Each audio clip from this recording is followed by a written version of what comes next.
Excel can be described in many different ways, but really it's around creating very complicated spreadsheets, complicated logic and macros. I'd say for any organizations that's transitioning away from Excel is that Excel will never die, but there's a better way of using it and a good way of transitioning and adopting another tool such as Power BI.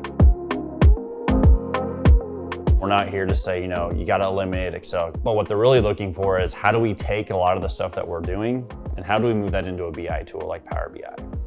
And there's a lot of things you need to start considering when you're doing those types of conversions. You need to start looking at, well, one, where's our data at? And what kind of data are we using when we are moving to this conversion? How can we automate that data? What are some of the reports we're currently creating inside of Excel?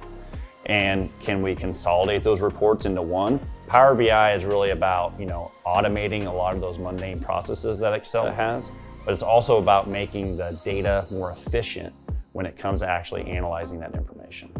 One of the great things about Power BI, being a Microsoft product, is a lot of the tools within Excel and familiar aspects of Excel are used within Power BI.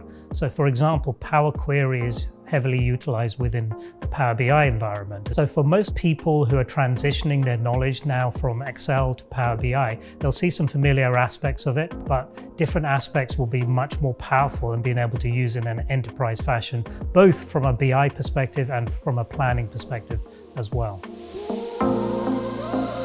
There's a lot of key players out in the BI world these days. Obviously Microsoft Power BI, you have Tableau, Qlik, Domo, Sisense, there's a ton out there. I would say, obviously we are biased, but Power BI is definitely hands down the best BI tool out there.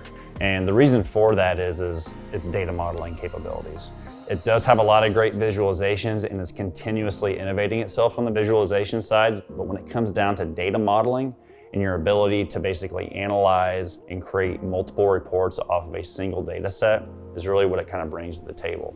Really, what we see Power BI being part of is the third wave of business intelligence tools. And the reason for that, they have been built from the beginning for the cloud. They are part of a bigger platform offering as well, not just being a pure BI tool on its own standalone. And then also they're much more cost effective for the users to implement across the enterprise for any type of application.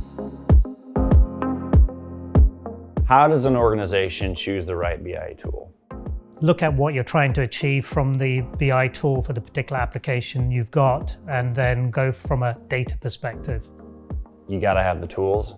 You've gotta have the right process that surrounds those tools as well.